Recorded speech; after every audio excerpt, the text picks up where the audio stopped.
Vous êtes sur TV Africa, madame, monsieur, bonjour et bienvenue dans cette nouvelle édition de Getting Go. Les pays européens chercheront-ils à recoloniser militairement l'Afrique dans les 10 prochaines années? Cette question fait polémique depuis l'entretien accordé au journal français Figaro par l'ex-chef d'état-major des armées françaises, le général Lecointre. L'ex-chef d'état-major a indiqué que son pays, la France, ne digère pas l'échec de ses différentes missions en Afrique, surtout au Sahel, et qu'elle sera dans l'obligation d'y revenir après 10 ans. Écoutons. Notre destin commun à nous, Européens, c'est la Méditerranée et l'Afrique, où notre destin se joue. Et donc nous avons en permanence essayé, nous Français, d'entraîner les Européens dans cette prise de conscience de la nécessité d'agir collectivement en Afrique et en Méditerranée. Et je suis absolument désolé de voir l'échec de nos engagements au Sahel. Et je pense que de toute façon, nous aurons à nous reposer la question.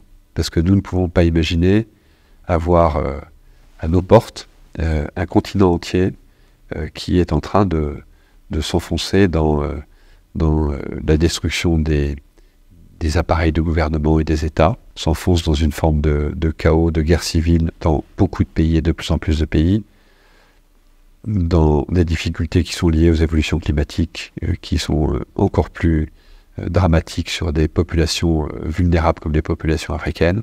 En plus, un continent qui va connaître une explosion démographique comme aucun continent n'en a jamais connu. Et donc imaginez que ça se passe là, dans les 10-20 ans qui viennent, et que ça n'aura pas de conséquences sur l'Europe, parce que nous vivons dans une sorte de bulle protégée par je ne sais quoi d'ailleurs, c'est tout simplement inconscient. Et donc je pense que cet intérêt commun-là devrait un jour faire que l'Europe se décidera à agir comme une entité politique qui ira défendre elle-même ses intérêts, y compris par le moyen de l'engagement de ses armées. Le retrait du Sahel fut difficile à accepter pour tous ceux qui y ont été engagés. Je suis le premier à avoir beaucoup de mal à avaler ça. C'est un échec français et européen et africain qui procède principalement de ce que nous n'avons pas compris, que l'action devait être une action globale. La restauration de l'État, le retour des administrations, le retour du développement. Et si on n'arrive pas à faire tout ça simultanément et de façon coordonnée, on va à l'échec. C'est ça qui s'est passé. Ce que j'ai du mal à avaler, c'est quand on me dit que c'est l'échec d'une opération militaire. La réalité, c'est que ce n'est pas l'échec d'une opération militaire. L'opération militaire était une dimension. Je suis persuadé que dans quelques années, je ne sais pas si c'est 10 ans ou moins ou plus, nous aurons l'obligation de retourner aider ces pays africains. Ça n'est pas la Chine, la Russie et Wagner qui vont apporter des solutions durables aux très grandes difficultés que connaissent ces pays africains et leur population. Ces déclarations du général Lecointre ont fait réagir les analystes sur le continent. Pour l'activiste Nathalie Yamb, tout gouvernement africain de la zone qui prétend préserver les intérêts de son pays et de ses populations doit inscrire dans son programme la rupture intégrale avec la France pendant au moins 15 ans, car c'est une question de survie. Je vous propose de suivre également l'analyse du professeur Franklin Nyamsiwa Cameroun sur le sujet. De faire, après avoir écouté M. Lecointre, première recommandation. Mais les Africains doivent noter qu'il est prévu de continuer à les agresser militairement. L'Europe continuera à agresser militairement l'Afrique. Il n'y aura pas une période de paix où les puissances européennes auront renoncé à monter des coups tordus contre l'Afrique. C'est-à-dire à monter des rébellions, c'est-à-dire à monter des guerres civiles, c'est-à-dire à monter des coups d'État, c'est-à-dire à monter des attentats économiques, à fabriquer artificiellement des crises pour soumettre les Africains. L'Afrique va continuer à être soumise d'une façon ou d'une autre à la guerre de l'élite européenne. Ça, c'est la première recommandation.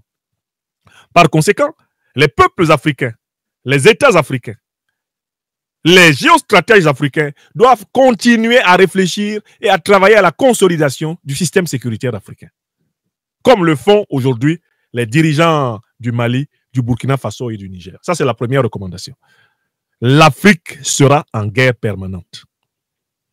Il ne faut pas que les Africaines et les Africains croient qu'il y aura une période où ils pourront passer tranquillement leur vie comme dans une espèce de boîte de nuit permanente.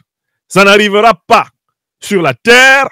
Il faut en réalité se préparer à combattre ceux qui ne veulent pas nous laisser vivre en paix. Pour sa première visite officielle à l'étranger, le nouveau président sénégalais Bassirou Diomaye Faye s'est rendu en Mauritanie ce 17 avril 2024. Le choix de la Mauritanie pour cette première visite n'est pas anodin, Il revêt, selon les sources, une signification particulière dans le contexte diplomatique régional. Les deux pays partagent le gisement de gaz Grande Tortue, Améim, GTA, dont les réserves sont estimées à 1400 milliards et le début de l'exploitation est attendu au cours de cette année 2024. Les deux pays sont également liés par les infrastructures énergétiques de l'Organisation pour la mise en valeur du fleuve Sénégal. Le président sénégalais Bassirou Diomaye Faye veut également mettre l'accent sur l'intégration africaine lors de sa rencontre avec le président mauritanien Mohamed Ould Ghazouani, qui est également président en exercice de l'Union africaine. En janvier, l'ex-président de la République Macky Sall avait effectué une visite d'amitié et de travail de 2 jours en Mauritanie. Au cœur des discussions avec Mohamed Ould Ghazouani, la coopération bilatérale surtout dans le cadre des projets avancés tels que le partage du champ gazier et le pont Rosso qui permettra de fluidifier la circulation des personnes et des marchandises. Le Conseil national pour la sauvegarde de la patrie CNSP a réagi à la manifestation de la population nigérienne ce 13 avril 2024 pour réclamer le départ des soldats américains du territoire.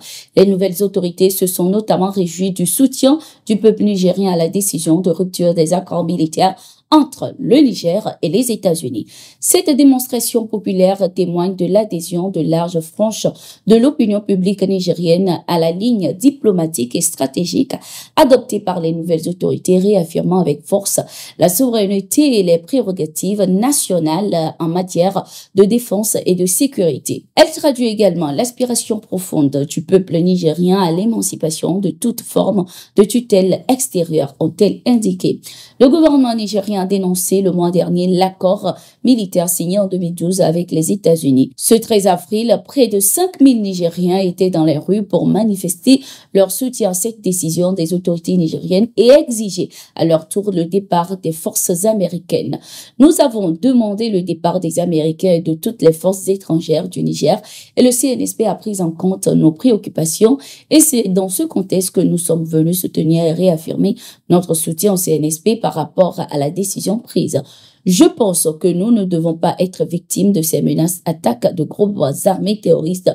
Et si cela continue aujourd'hui, cela veut dire qu'il faut rebattre les cartes et c'est la raison de cette manifestation, avait laissé entendre un manifestant. Au Mali, l'ancien président par intérim Diounkouda Traoré a salué l'instauration du dialogue intermalien par le gouvernement. Pour lui, cette initiative permettrait au pays de repartir sur du bon pied.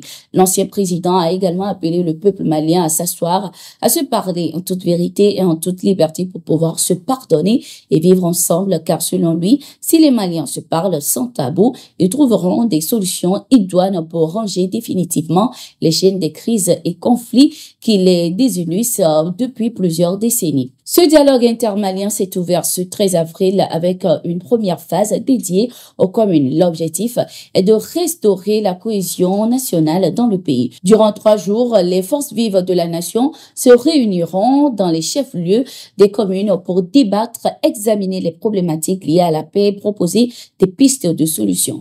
Après cette phase communale, les concertations se tiendront du 20 au 22 avril 2024 dans les régions ambassades et consulats. L'armée nigériane a neutralisé 30 terroristes ce week-end sur les rives du lac Tchad. Selon les informations, l'armée de l'air nigériane a ciblé les installations de réparation de ces assaillants dans le village de Kouleram, situé dans l'état de Borno, au nord-ouest du Nigeria, à la frontière avec le Tchad. Lors de l'opération, plusieurs de ces assaillants ont été tués et plusieurs de leurs matériels récupérés. Et voilà, c'est la fin de cette édition. Merci d'être resté avec nous. Nous sommes en continu sur nos différentes plateformes.